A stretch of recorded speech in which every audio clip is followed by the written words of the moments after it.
नमस्कार, UP live आप देख रहे हैं, आपके साथ मैं श्वेता राजपूत। लखनऊ में उपराष्ट्रपति जगदीप धनखड़ ने उत्तर प्रदेश की राज्यपाल आनंदीबेन पटेल की आत्मकथा पुस्तक चुनौतियां मुझे पसंद है का विमोचन किया। खास मौके पर मुख्यमंत्री योगी आदित्यनाथ, वित्त मंत्री सुरेश खन्ना और राज्यपाल आनंदीबेन पटेल भी मौजूद रहीं।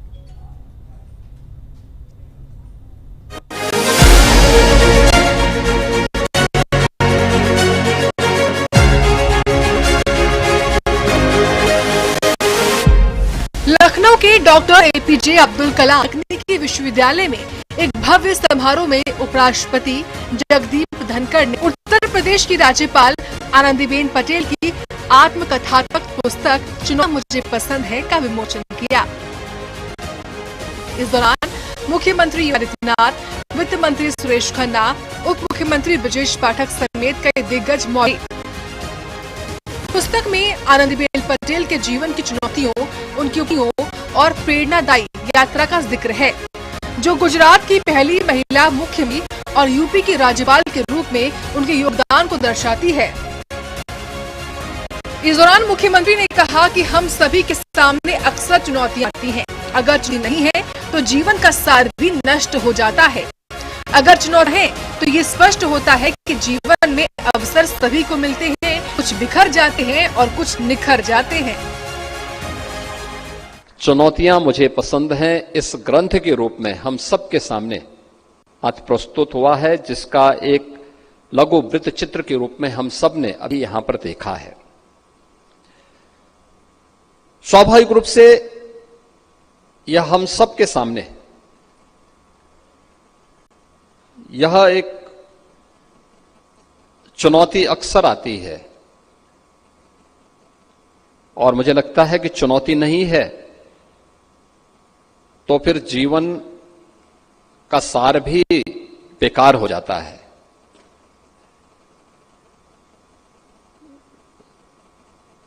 और जब चुनौती है तो यह अक्सर सही बैठता है कि अवसर सबको मिलते हैं, लेकिन कुछ बिखर जाते हैं, कुछ निखर जाते हैं। निखरते वही हैं जो लोग चुनौती को स्वीकार करते हुए हंसते हंसते उसको गले लगा करके अपना मार्ग प्रशस्त करते हैं, और बिखरते वही हैं जो चुनौती से प्लान करते हैं, लेकिन उस कल्पना को अपनी जिजीविषा से, माता पिता के सहयोग से उस चुनौती का सामना करते हुए आगे बढ़े। मां बाप के संस्कार, उनका संघर्ष बच्चे को आगे बढ़ने के लिए प्रेरणा देता है, और अपने लक्ष्य को प्राप्त करने के लिए निरंतर संघर्ष करना है, निरंतर परिश्रम की पराकाष्ठा को लेकर के आगे बढ़ना है। यह जो भाव था, वह भाव उन्हें एक अपनी उच्चतम शिक्षा को प्राप्त करने के लिए एक शिक्षिका के रूप में, एक प्रधानाचार्य के रूप में, विधानसभा और राज्यसभा के माननीय सदस्य के रूप में, गुजरात सरकार के मंत्री के रूप में, और फिर गुजरात की पहली मुख्यमंत्री के रूप में, और आज उत्तर प्रदेश जैसे देश के सबसे बड़े राज्यपाल के रूप में उनके यशस्वी कार्यकाल को, उनके कार्यक्रमों को बहुत नजदीक से देखने, सुनने और जानने का अवसर हम सबको प्राप्त होता है। कार्यक्रम में उपराष्ट्रपति जगदीप धनखड़ ने भी आनंदीबेन पटेल के संघर्ष और समर्पण की सराहना की और कहा कि ये पुस्तक समाज के लिए एक मिसाल है। आनंदीबेन पटेल नाम ही काफी है। देखिए क्या दिन चुना है, क्या सोच है। 1 मई जहां आप मुख्यमंत्री रही, मंत्री रही, अध्यापक रही, आज गुजरात का स्टेटहुड डे है। ये आपका सोच है। गुजरात आपके दिल में धड़कता है सभी गुजरात भाई बहनों को आज के इस शुभ अवसर पर मेरी शुभकामनाएं। आनंदीबेन पटेल इतनी सरल नहीं है जैसी दिखती हैं। आज 1 मई श्रमिक दिवस भी है। सोच देखिए, जिनके लिए जीवन भर काम किया, उस दिन को पुस्तक विमोचन के लिए आपने चुना। साधुवाद के पात्र है। गुजरात के मुख्यमंत्री के रूप में मैंने थोड़ी नई योजना बनाई, क्योंकि ये था मित्र कि जो राजनीति में 13 साल तक काम किया मुख्यमंत्री के रूप में, और इसके पहले लगातार महामंत्री संगठन के रूप में नरेंद्र भाई ने काम किया, उसकी एक प्रकार की आभा थी। हर के दिल में उसके लिए प्रेम था मित्रों।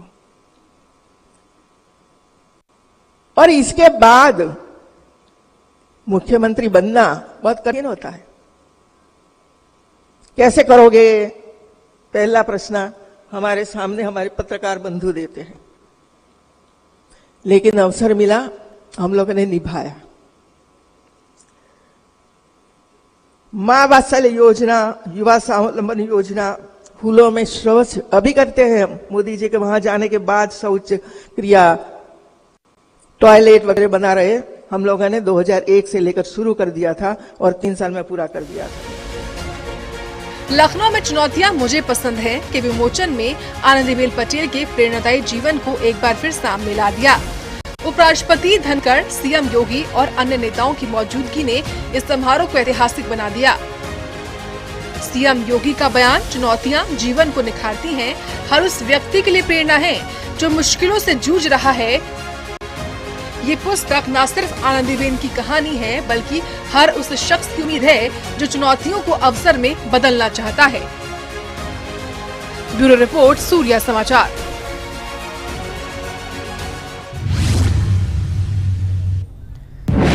उत्तर प्रदेश के डिप्टी सीएम केशव प्रसाद मौर्य ने जाति आधारित जनगणना को शामिल करने के केंद्र सरकार के फैसले का स्वागत भी किया और विपक्ष पर जमकर निशाना साधा। केशव प्रसाद मौर्य ने राहुल गांधी और अखिलेश यादव को आड़े हाथों लेते हुए कहा कि जब इनके पास सत्ता थी तब इन्होंने पिछड़ों के लिए कुछ भी नहीं किया।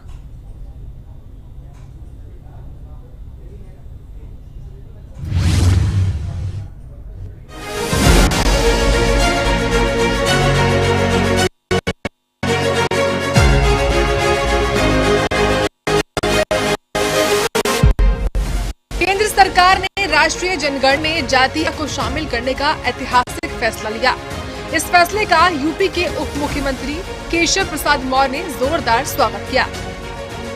केशव प्रसाद मौर्य ने विपक्ष पर तीखा हमला बोला और कहा कि विपक्ष बौखला गया है। विपक्ष चौंधिया गया है, जिसको मैं कहूं गांव खाने चित हो गया है। अब वो कोई भी बयान दें, लेकिन जो बयान उनके पास सरकार में रहने का लंबा अवसर था। श्री राहुल गांधी जी जो बड़ा श्रेय लेने की बात कर रहे हैं, 10 साल तक उन्होंने केंद्र की सरकार डॉक्टर मनमोहन सिंह के नेतृत्व वाली चलाई। श्री अखिलेश यादव जी कांग्रेस की अगुवाई वाली सरकार को समर्थन दिए। राष्ट्रीय जनता दल कांग्रेस की अगुवाई वाली सरकार को समर्थन दिए, उनके साथ सरकार में रहे, लेकिन उस समय इन्होंने कुछ नहीं किया।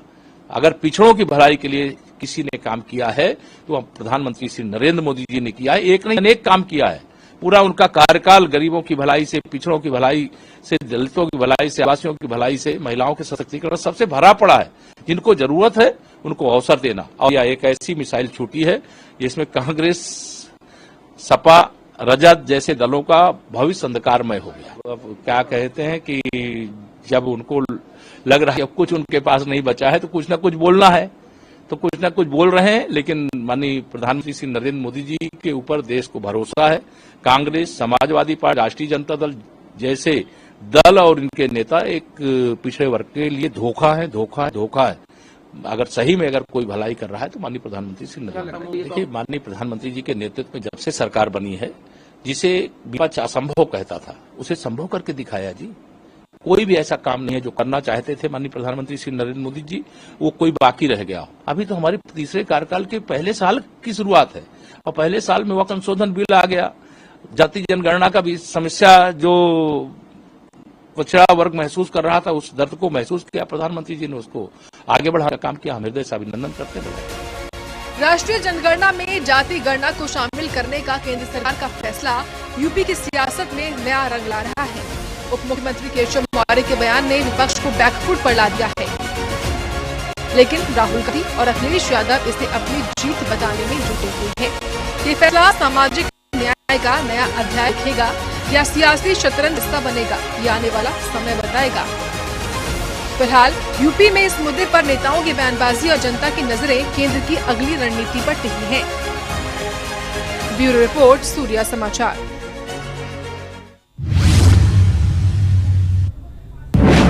इधर कानपुर में अवैध अतिक्रमण के खिलाफ एक बार फिर से प्रशासन का पीला पंजा गरजा है। ग्रीन पार्क स्टेडियम के आसपास बने अपार्टमेंट्स पर महापौर प्रमिला पांडे के नेतृत्व में नगर निगम की टीम ने बुलडोजर चलाकर अतिक्रमण को ध्वस्त किया। इस कार्रवाई ने शहर में अतिक्रमण के खिलाफ मेयर की सख्ती को फिर से उजागर कर दिया है।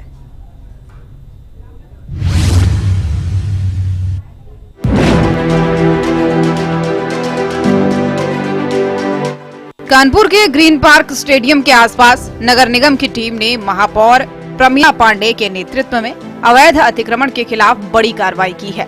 स्टेडियम के पास बने अपार्टमेंट में सरकारी जमीन पर 50 से ज्यादा कच्चे पक्के ढांचे और अनधिकृत निर्माण किए गए थे। नगर निगम की टीम ने बुलडोजर चलाकर इन ढांचों को ध्वस्त करना शुरू किया। मेयर ने हेलमेट पहनकर खुद कार्रवाई का जायजा लिया और अधिकारियों को सख्त निर्देश दिए कि कोई भी अवैध निर्माण बख्शा नहीं जाएगा। कार्रवाई के दौरान लोगों में आक्रोश देखने को मिला। कुछ लोग बुलडोजर के सामने खड़े होकर विरोध करने लगे, जबकि अन्य ने मेयर और नगर निगम की टीम से अपने निर्माण को बचाने की गुहार लगाई। स्थिति को नियंत्रित करने के लिए कोतवाली पुलिस और भारी पुलिस बल मौके पर तैनात रहा।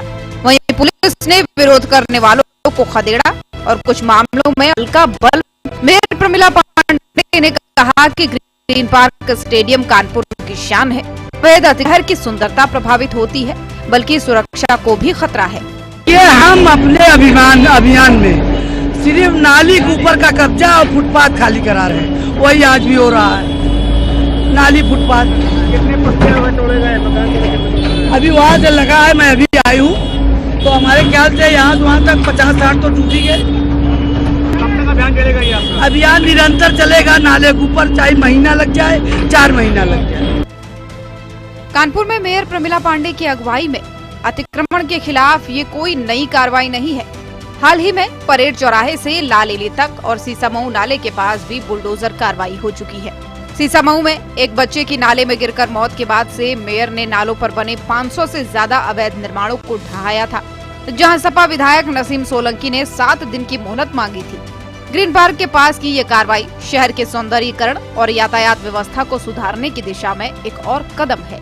ग्रीन पार्क चौराहे से परमठ तक अभियान चलेगा, तो उसी में जितने भी पक्के निर्माण है या अस्थायी निर्माण है सब हटाए जा रहे हैं नाले से।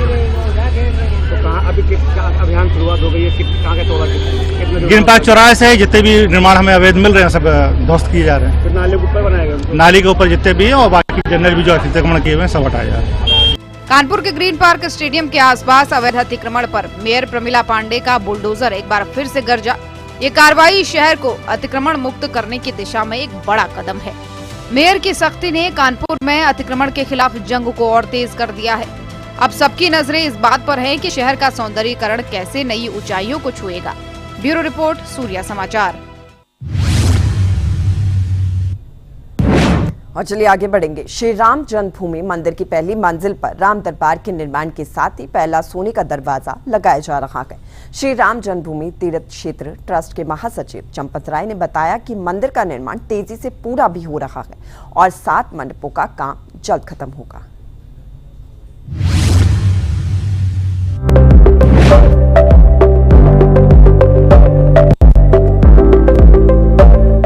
अयोध्या के श्री राम जन्मभूमि मंदिर में निर्माण कार्य पूरे जोरों पर है। श्री राम जन्मभूमि तीर्थ क्षेत्र ट्रस्ट के महासचिव चंपत राय ने बताया कि मंदिर की पहली मंजिल पर राम दरबार का निर्माण तेजी से चल रहा है।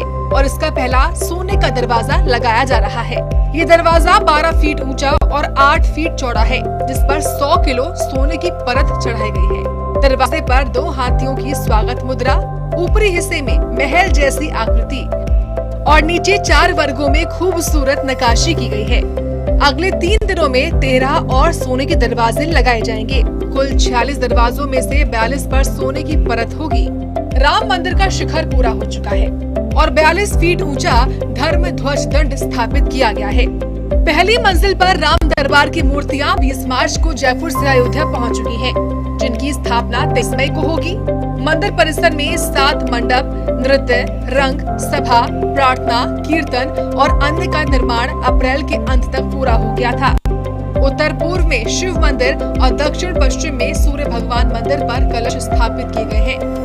राम मंदिर का निर्माण लार्सन एंड ट्रूबो द्वारा 1800 करोड़ रुपए की लागत से हो रहा है, जिसमें 3.5 लाख दानदाताओं ने 3500 करोड़ रुपए का योगदान दिया है।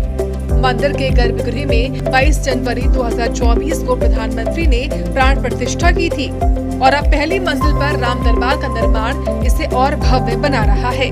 सोशल मीडिया पर सोने के दरवाजे की तस्वीरें वायरल हो रही हैं और श्रद्धालु इसे आस्था और कला का अनूठा संगम बता रहे हैं। मंदिर परिसर में जटायु की मूर्ति और 392 स्तंभों पर नक्काशीदार देवी देवताओं की आकृतियां भी ध्यान खींच रही हैं। अयोध्या में पर्यटकों की संख्या बढ़ने से योगी सरकार ने कुंभ मॉडल की तर्ज पर सफाई और सुरक्षा व्यवस्था को और सख्त किया है। अयोध्या के श्री राम जन्मभूमि मंदिर में राम दरबार का पहला सोने का दरवाजा न सिर्फ आध्यात्मिकता का प्रतीक है, भारतीय शिल्पकला की बेजोड़ मिसाल भी है। 5 जून 2025 तक मंदिर का निर्माण पूरे होने के साथ ही ये तीर्थ स्थल विश्व भर के राम भक्तों के लिए आस्था का नया केंद्र बन जाएगा। सीएम योगी और ट्रस्ट की मेहनत से अयोध्या और वैश्विक पर्यटन का गढ़ बनने की ओर अग्रसर है। ब्यूरो रिपोर्ट, सूर्य समाचार। पहलगाम आतंकी हमले के बाद भारत और पाकिस्तान के बीच में तनाव चरम पर है। भारत ने जवाबी कार्रवाई में पाकिस्तानी सैन्य और नागरिक विमानों के लिए अपना एयर स्पेस पूरी तरह से बंद कर दिया है। इससे पहले पाकिस्तान ने भी भारतीय विमानों के लिए अपना एयर स्पेस बंद किया था।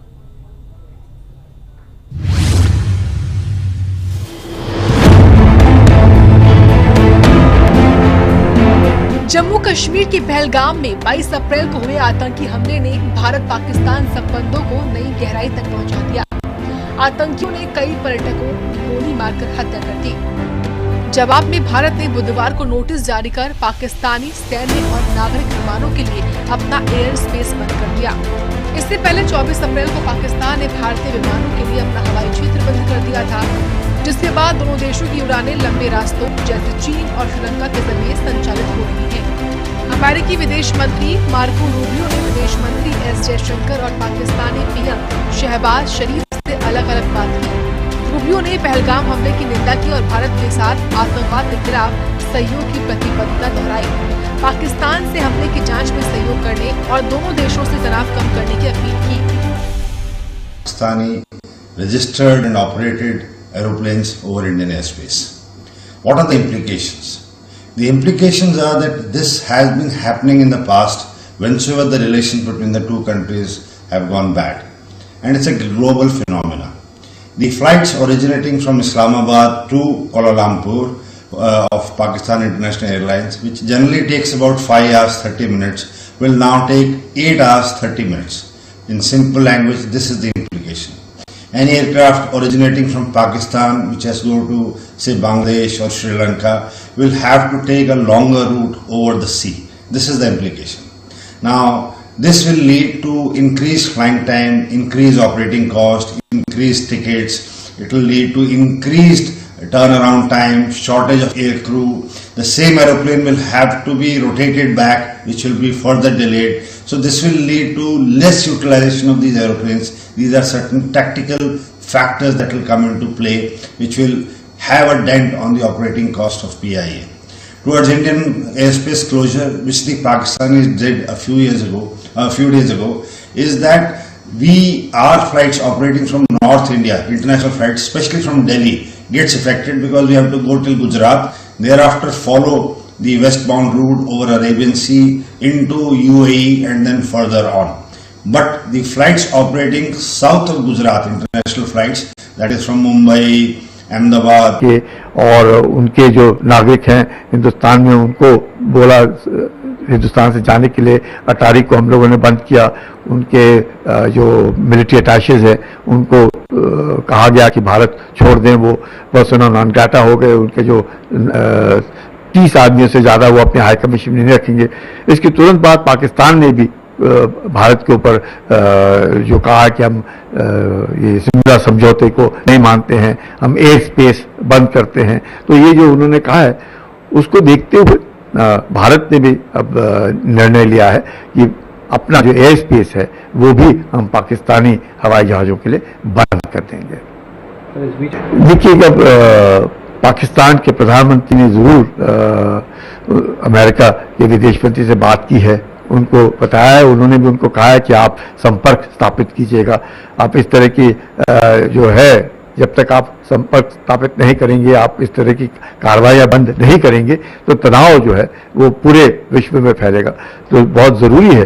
तो उन्होंने उनको सलाह दी होगी कि पाकिस्तान इसमें दोषित है। पहलगाम आतंकी हमले ने भारत और पाकिस्तान के बीच तनाव को नई ऊंचाई पर पहुंचा दिया है। एयर स्पेस बंद होने से दोनों देशों की उड़ानें प्रभावित हुई हैं और सीमा पर गोलीबारी ने स्थिति को और नाजुक बना दिया है।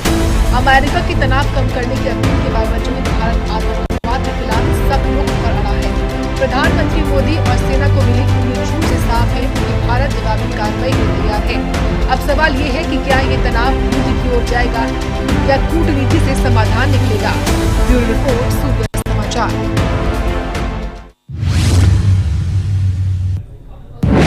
यूपी लाइव में फिलहाल के लिए मेरे साथ इतना कि आप बने रहिए हमारे साथ। नमस्कार।